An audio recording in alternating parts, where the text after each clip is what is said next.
தற்பொழுது இந்த மதுரையில் இறந்துருக்காரு. அதாவது அவங்க வீட்டு சைடு வந்து இந்த போலீஸார் நண்பருக்கு இறந்துட்டாங்க போயிருக்கிறாங்க. அப்போல்லாம் தற்பொழுது வந்து தொடர்ச்சியாக அந்த லாக்அப் டெத் நடைபெறுவது நம்ம எடுத்துக்கலாம். சாதாரண அடிதடி வழக்கு என்று சொல்லி அவரை காவல்துறையினர் கைது செய்திருக்கிறார்கள். அதற்கு முன்னதாக அந்த இளைஞரின் பெற்றோரை பிடித்து காவல் நிலையத்தில் வைத்து உன் மகனை கொண்டு வந்து ஒப்படை என்றெல்லாம் அச்சுறுத்தியதாகவும் சொல்லப்படுகிறது. அதன் பின்னர் உன் மகன் கிடைத்துவிட்டான், நீ வீட்டுக்கு திரும்பலாம் என்று அந்த இளைஞனின் தந்தை தாயை வீட்டுக்கு அனுப்பிவிட்டார்கள். என் மகன் எங்கே என்று அவர்கள் கேட்டபோது வீட்டுக்கு வருவான் என்று சொன்னதாக சொல்லுகிறார்கள். ஆனால் அதன் பிறகு அவன் மருத்துவமனையில் இருக்கிறான், அவனுக்கு மாற்று உடை வேண்டும் என்று காவல்துறையை சார்ந்தவர்கள் கூப்பிட்டு சொல்ல அங்கே போய் பார்த்தபோது அவனை அங்கிருந்து மதுரைக்கு மாற்றிவிட்டார்கள் என்று தெரிய வர, மதுரையில் போய் பார்த்தபோது அவன் சொல்லியிருக்கிறான், என் உடம்பிலிருந்து இரத்தத்தை எடுத்தார்கள், சாதியை சொல்லி அடித்தார்கள், நீ இந்த சாதியில் பிறந்துவிட்டு மேல் சாதி இளைஞனை தாக்கக்கூடிய அளவுக்கு உனக்கு தைரியம் வந்து விட்டதா என்றெல்லாம் கேட்டு அடித்தார்கள் என்று தன் தந்தையிடம் அந்த இளைஞன் சொன்னதாக உயிரிழந்த அந்த இளைஞனின் தந்தை என்னிடத்திலே கூறினார். கதறி அழுதார். காவல்துறையின் கட்டுப்பாட்டில் இருக்கிற போது அவன் மருத்துவமனைக்கு செல்ல நேர்ந்தது ஏன், உயிரிழக்க நேர்ந்தது ஏன் என்கிற கேள்வி எழுவது இயல்புதான். காவல்துறையினர் அதற்கு உரிய விளக்கத்தை அளிக்கவில்லை. எனவே தமிழ்நாடு அரசு இதில் உரிய நடவடிக்கையை மேற்கொள்ள வேண்டும். அவன் உயிரிழப்புக்கு காவல்துறையினர் காரணமாக இருந்தால் அவர்கள் மீது கடும் நடவடிக்கை எடுக்க வேண்டும்.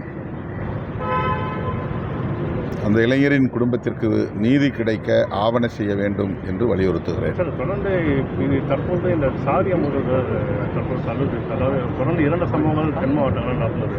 அது எப்படி பார்க்குறீங்க? ஏன்னா ஏற்கனவே ஒரு கும்பல் வந்து சாதி பேரை சொல்லி வந்து விட்டுனாங்கன்ற சொல்கிறாங்க. அது தொடர்ச்சியாக 2வது நாங்குநேரிக்கு நான் நேரிலே சென்றேன். பெரும்பத்து கிராமத்தில் பாதிக்கப்பட்ட மக்களை சந்தித்தேன். ஒரே இடத்தில் தலித்துகளும் நாடார் சமூகத்தை சார்ந்தவர்களும் வசிக்கிறார்கள். அவர்களுக்கிடையில் இந்த சாதிய பிரச்சனைகள் இல்லை. அதே பகுதியில் மறவர் சமூகத்தை சார்ந்தவர்களும் வசிக்கிறார்கள். அவர்களுக்கிடையில் எந்த சாதிய பிரச்சனையும் இல்லை, ஒற்றுமையாக வாழ்கிறார்கள். ஆனால் வெளியில் இருந்து ஒரு கும்பல் வந்து அவ்வப்போது இதுபோல பிரச்சனைகளை செய்துவிட்டு யாரோ ஒரு பெயரை சொல்லி வாழ்க என கோஷம் போட்டு போகிறார்கள். இதில் சாதியின் பெயரால் இயங்குகிற சமூக விரோத சக்திகளின் தொடர்பு இருக்கிறது என்று பாதிக்கப்பட்ட அனைத்து தரப்பாரும், குறிப்பாக தலித் மற்றும் நாடார் சமூகத்தை சார்ந்த பெண்மணிகள் வெளிப்படையாக இந்த பெயர்களை சொல்லி சாதியின் பெயரால் தான் இது நடக்கிறது, ஆகவே அவர்கள் மீது நடவடிக்கை எடுக்க வேண்டும். அதில் ஒரு அரசியல்வாதியின் குடும்பத்தை சார்ந்த பையனும் இடம்பெற்றிருக்கிறான். அவன் மீது நடவடிக்கை எடுக்க காவல்துறை தயங்குகிறது. எனவே இதனை மாண்புமிகு முதல்வர் அவர்களின் கவனத்திற்கு எடுத்துச் செல்ல வேண்டும் என்ற கோரிக்கையை வைத்தார்கள். விரைவில் முதலமைச்சரை சந்திக்கிற போது அது தொடர்பான ஒரு தகவலை அல்லது அறிக்கையை முதல்வருக்கு அளிக்க எண்ணியிருக்கிறோம்.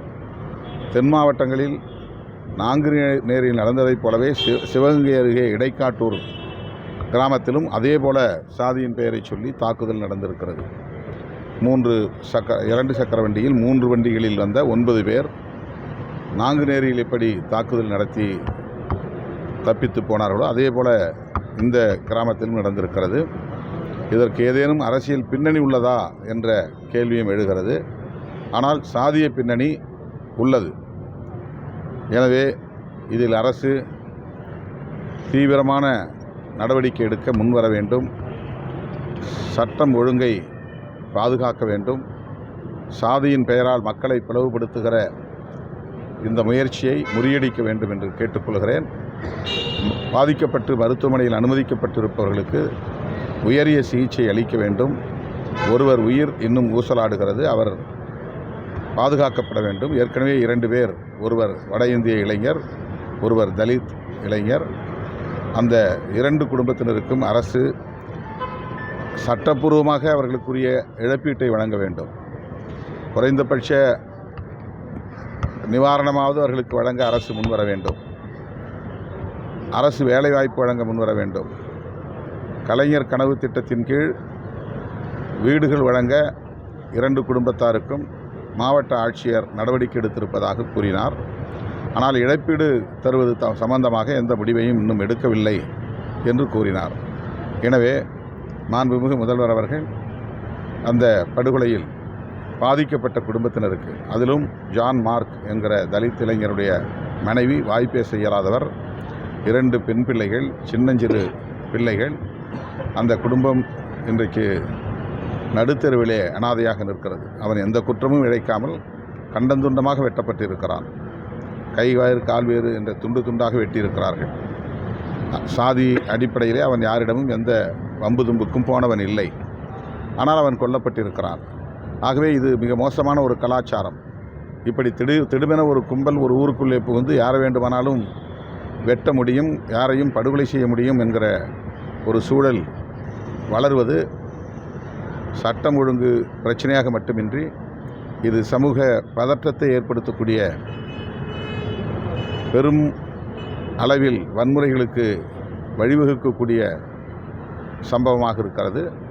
எனவே காவல்துறை அதிகாரிகள், மாண்புமிகு முதலமைச்சர் இதில் தீவிரம் காட்ட வேண்டும், கூடுதல் கவனம் செலுத்த வேண்டும், சம்பந்தப்பட்டவர்கள் மீது கடும் நடவடிக்கை எடுக்க வேண்டும் என்று வலியுறுத்துகிறேன். தொடர்ந்து இந்த சம்பவங்கள் வந்து இது போன்ற நடந்துகிட்டு நிலையில் காவல்துறை இதை கண்காணிப்பாக விட்டுட்டாங்கன்னு நினைக்கிறீங்க? ஆல்ரெடி இந்த மாதிரி சம்பவங்கள் வந்து நடந்து அதே பெரும்பத்து கிராமத்தில் தொடர்ந்து இந்த சம்பவங்கள் அவ்வப்போது நடக்கின்றன என்ற குற்றச்சாட்டையும் கூறியிருக்கிறார்கள்.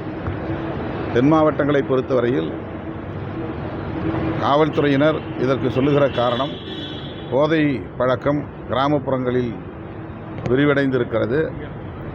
ஆகவே போதைக்கு ஆளான இளைஞர்கள் எந்த சாதி மதம் நோக்கம் இல்லாமல் தான் இதை செய்கிறார்கள் என்று சொல்லுகிறார்கள். ஆனால் பாதிக்கப்பட்ட மக்கள் என்ன சொல்லுகிறார்கள் என்றால், தெருவிலே நின்ற பலரில் தங்கள் சமூகத்தை சார்ந்தவர்களை மட்டும் தாக்காமல் பிற சமூகங்களை தாக்கியிருக்கிறார்கள். இதிலே போதை மயக்கம் எங்கே இருக்கிறது என்ற கேள்வியை எழுப்புகிறார்கள். அடையாளம் தெரிந்துதான் தாக்குகிறார்கள் என்ற ஒரு தகவலையும் பொதுமக்கள் பாதிக்கப்பட்ட தரப்பிலே சொல்லுகிறார்கள். எனவே காவல்துறையினர் இதில் மெத்தனமாக செயல்பட்டால் அந்த பகுதியில் காவல்துறை அதிகாரிகளை உடனடியாக இடமாற்றம் செய்து சட்டம் ஒழுங்கை பாதுகாக்க, மக்களை பாதுகாக்க முன்வர வேண்டும். சார், தொடர்ந்து விஜய் வந்து 3 அறிக்கைகளை வெளியிட்டிருந்தார். ஒன்று வந்து தமிழகம் ஃபுல்லாக இலவச பேருந்து, பெண்களுக்கு இலவச பட்டுப்புடவை மற்றும் 1 கிராம் தங்கம். அதை தொடர்ந்து பார்த்தீங்கன்னா மாதம் 60 வயதுக்கு மேற்பட்டது 2,500 ரூபாய் பணம், மற்றும் 6 சிலிண்டர் வந்து இலவசம் சொல்லியிருக்காரு. இதை எப்படி பார்க்குறீங்க? தேர்தல் அறிக்கை